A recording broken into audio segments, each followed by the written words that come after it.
You are listening to the ADHD Support Talk Radio podcast. ADHD Support Talk Radio is sponsored by ADDclasses.com. Sign up now for a free webinar by going to www.addclasses.com. This is your co-host, Tara McGillicuddy.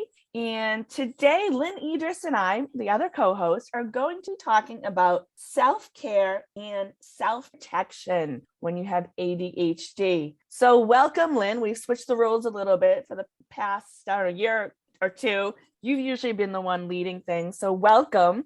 And before we get started talking about the topic, for those who may not know you, want to tell them a little bit about yourself? Sure, absolutely. Well, thanks for running the show today. Again, my name is Lynne Edris. I am a productivity and ADHD coach. So I help overwhelmed professionals reduce procrastination, improve their time management, and get more done with less effort so that they have more time and energy for what matters most to them. You can learn more about me on my website at www.coachingadvantages.com. And I'm Tara McGillicuddy, the co-host and founder of ADHD Support Talk Radio.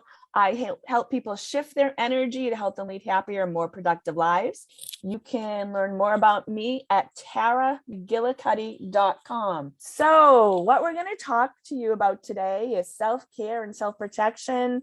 And one of the reasons we thought about talking about this today, came up with the idea, is because we have so much going on in the world again, and different types of things that are going on in the world. So Lynne, where would you like to begin with this? This is such a big topic, I think, for so many of us, whether we're really realizing it or not. Right? There is so much upheaval and so much stress in the world around us, kind of internationally right now, but there's always something, right? Yes. And it's so important to know when you need to protect yourself, when you need to ramp up the self-care. Really, that self-care and that protection in times of stress it's fundamental, it's foundational to your ability to function and to your ability to, feel good about how you're functioning. And I think, like you said, there's something going on that to stress us out, whether it's worldwide, outside of us, or a personal type of situation that affects us individually. So it is important not only to have those self-care strategies, those protection type strategies, but to also pay attention to the fact and become aware that things change when you have a new type of situation, when something different's going on in the world. So your self-care strategies and self-protection type strategies, you might need to tweak them a bit depending on what's going on in your life or the world around you, or both. Absolutely, right? I'm always having conversations with clients about things like, boundaries, which is kind of a big word for a lot of things, I think. But like self-care, right? And like any other kind of boundary, self-care can be a boundary, self-protection can be a kind of boundary, but they're not, the word boundary implies something that's kind of hard and fast and etched in stone, so to speak. But it's not always the same. It's not always static. Mm-hmm. And the self-care and the self-protection you need to, to manage the stress around you, to perform it the way, at the way that you're capable of performing, and to really, to feel good about yourself at the end of the day and to have some quality of life. It's something of a moving target. And I think that that's one of the things that is so important to realize, like the amount of self-care and or self-protection you need on any given day really does vary. So starting to pay more attention to what you need and what it looks like when you need a little more for you, is really important. Yeah, a boundary might be something like waiting 24 hours before you give somebody a response, before you say yes or no. And that's something that can probably be used 99% of the time. There's always an exception to every rule, but that's something that's pretty much static. Your self-care, like the amount you sleep, your exercising, whatever your self-care strategies are, may be different depending on what's going on. So, maybe you have some type of stressful situation going on, or you're watching the news, maybe, for example, your sleep's affected and you need to revamp your sleep hygiene if you have sleep, a sleep routine, or get more sleep, or just pay attention to more sleep. So I think that's want to make sure people give an example of maybe a difference between a boundary and like a self-care strategy or self-protection strategy that may fluctuate. Absolutely. Right. So what you need is going to be different at different times, depending on what's going on with you and what's going on around you. Mm-hmm. So paying attention, if you have sort of, like baseline self-care that you really try to maintain. Say you're someone who tries to get a certain amount of sleep, consistently, is proactive about making sure that they're doing things that kind of fill their cup or kind of replenish their tank, whether that's something creative or social connections or, some other kind of activity that you enjoy. Really could be anything. There are times when you're going to need more than that baseline. And that's what's, I think, important to realize, right? Know what it looks like when you need more, and to know how to give yourself more and how to realize that that's what's going on for yourself. So one of the things that we were talking about before we started recording is like, how do you know when you need to look at your self-care and your self-protection? And I think that looks a little different for each of us. Yeah. Do you want to talk about what that looks like for you, Tara? Or do you want me to jump in? I mean, for me, I think it can be just when there's a change, when there's something new or something different. Not that I do this automatically. It's something that I usually wait until, I'm feeling it or I'm experiencing something. But when if somebody new comes into your life, there's a new situation to reevaluate, okay, am I getting what I want to be getting done? Am I getting stressed out? Am I getting agitated? And for me, sometimes that sense of overwhelm, I mean, it can be, the sense of overwhelm and stress might be because I have a project's too big, but sometimes it can be related to a new situation, whether it's something going on in the world, me not feeling well, or whatever else it is. So for me, there's probably more negative type behaviors popping up in my life. Yeah. More than the average, more than typical Tara type thing. So for me, that's one thing. What about you, Lynn? So I always try to cue. I always feel like, for me, everyone is different, of course. It's easier for me to cue into kind of the behavioral, I call them like the external signs that something's up with me that are an indicator that I need to look at what's going on. Yeah. And things like I'm testier than normal. I'm in general not a particularly testy person. That's what I say anyway. We'll see if everybody who knows me agrees. But, when I catch myself, being snippy with the people that I love, when I catch myself kind of sniping or kind of just, basically being pissy, something's up. When I find myself having a harder time getting started on things in general, right? There are certain things that are always going to be harder for me to get started on.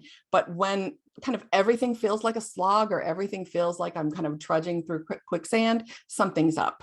Sometimes it could be, that I'm maybe not sleeping as well, or I'm having a harder time falling asleep, or I'm waking up in the middle of the night. But sometimes my sleep patterns will become disrupted. And if that lasts for more than a night, and it's not really easy to see that I did something, kind of obvious, like sadly that didn't used to bother me, but now it as I get older, that tends to make me not sleep well in the middle of the night. If there's not something obvious, then I really need to look at like what's going on, right? So some of my indicators, they tend to be more behavioral than, I think, cueing into kind of how my mind feels and how my brain feels sometimes is harder for me. Yeah. So I know what those signs are, and sometimes it's just that my general signs of stress are there. I tend to clench my jaw.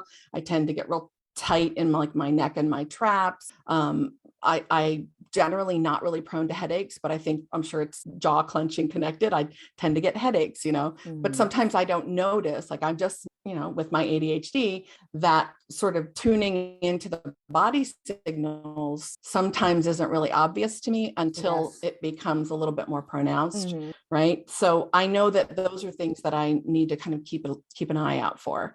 My speech patterns also change when I'm under stress, which is kind of a weird thing to notice, but I notice that I talk more quickly.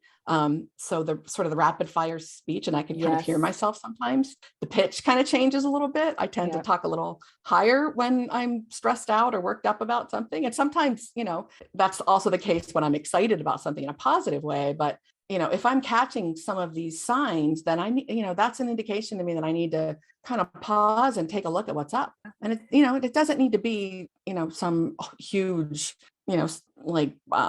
commitment of time or some huge sort of undertaking to look at what's up, if you know what the sort of basics are for you. Yeah. And sometimes it's as simple as taking a few deep breaths and asking a question, okay, what's changed? What's going on? What's different? sometimes, I mean, sometimes you might, take longer than that. It might be more extensive, but it can be just as simple as pausing, taking a few deep breaths, asking yourself that question. Absolutely. What's up? What am I thinking? Like, what else am I feeling also, right? Yeah. Feeling physically, feeling, kind of emotionally. And usually I literally just ask myself, like, what's up? Really, what's going on with me? Yeah.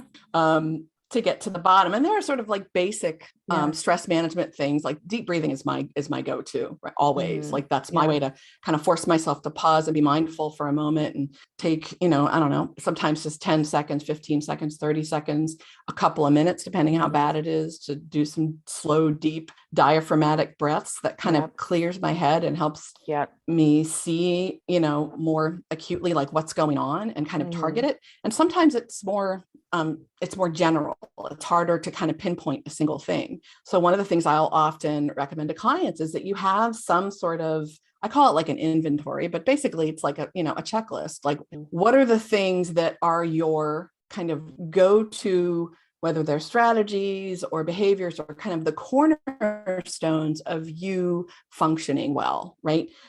Is it, and checking what's going on with me? Am I getting enough sleep? Am I exercising the way that I like to, the way that I know helps me? Am I isolating myself? A lot of us, not all of us, but some of us are introverts. I think in this day and age, as we're recording this, we're still in pandemic times. So that's, even though some areas are kind of coming out of it, some of us have gotten used to isolating ourselves. And that, even if it feels easier, isn't always good for us. So am I getting the connections that I need? Am I doing the things that, again, fill my cup, feed my soul, are good outlets for me creatively or otherwise? And, am I watching too much media? Am I spending too much time on my phone? Am I spending too much time with the TV on? Am I spending too much time scrolling whatever social media for news? I mean, especially when there's so much going on in the world and it's changing so rapidly, we want to know what's going on. We want to be aware, but there's a line there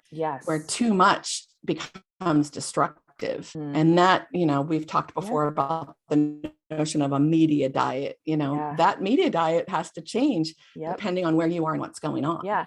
And like, I'm someone who, knowing very little about what's going on with like certain situations, it's not good for me. If I see it in print only, read it a little bit. If I turn on the video on the news or even listen to the audio, it really, it affects me. And there's that ADHD part of the brain where it's like that drama addiction that that's a big one. It sucks me in because it stimulates my brain. But then afterwards, I'm traumatized, literally, if I watch violent things or even listen to it. So in that type of issue, it causes, your executive functions don't work as well. You lose sleep, that type of thing. So for me, that's a self-care strategy. So depending on what might be going on in the world, if there's a blizzard, coming my way, snowstorm, I live in the Northeast like you, that's probably important for me to pay attention to.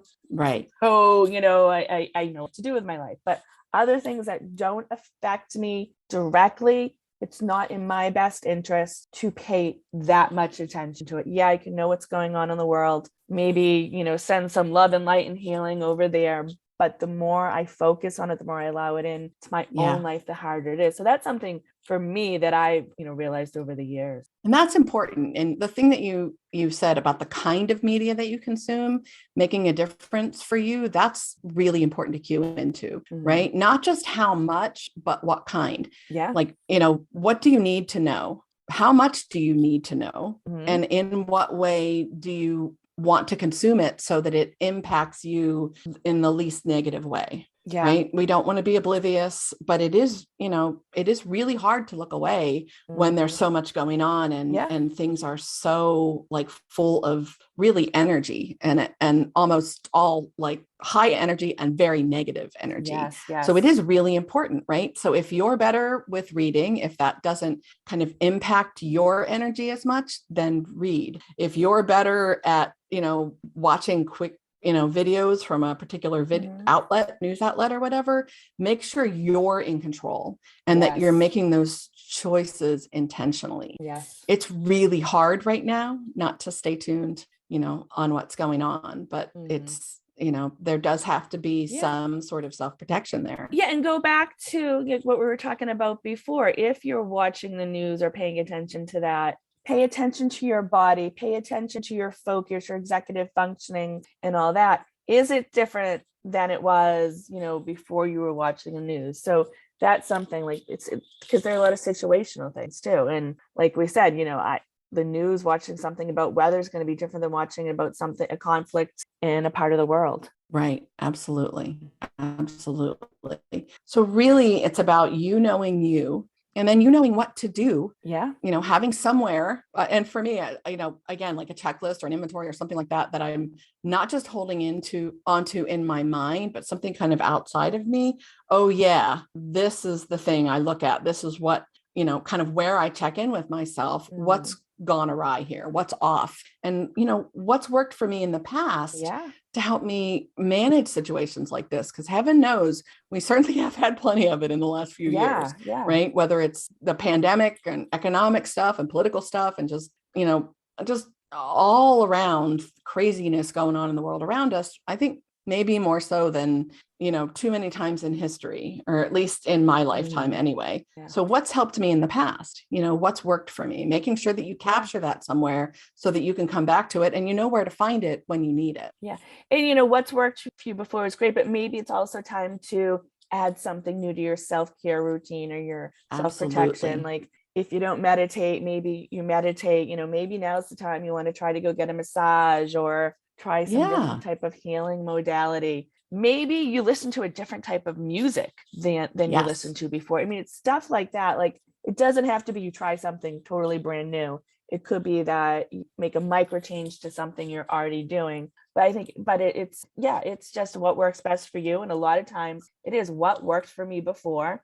And, is it time to tweak it or try something new in addition to that? I love it. Those are great ideas. Yeah. This is important stuff to think about, and important stuff to pay attention to right now, because it's really about quality of life. Yes, it is. As much as anything, right? Obviously, when you're under stress or you're under duress, focus and all of those things can really be affected. But the bottom line is it impacts your quality of life, and you deserve better than that. We all do. We all do. Yes. So Absolutely. Lynn, I'm wondering, we're getting towards the end of today's episode.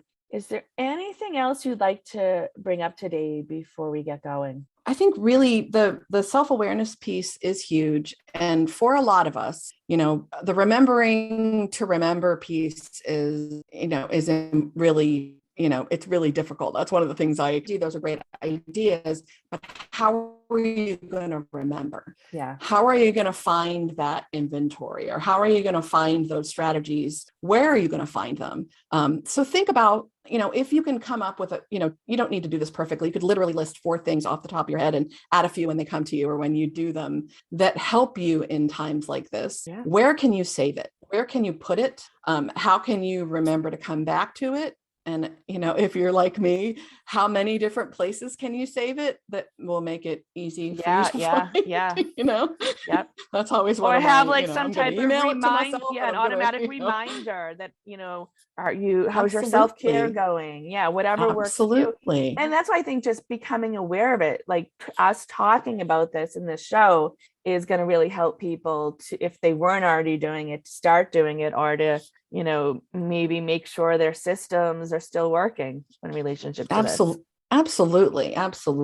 Really, really good stuff, and very important. So I hope you guys find this helpful. Don't forget to join us in the ADHD Support Talk Facebook group. We're happy to have new members and share ideas and strategies. And we're a great bunch of brainstormers and connect and, all of that good stuff as well. Yeah. Thank you so much for listening. And if you found this helpful, if you're listening on iTunes, give us a review. If you're listening to it on YouTube or another website, comment below and let us know what you think. Thanks again, everyone. This is Tara McGillicuddy of ADHD Support Talk Radio. Thanks, everyone.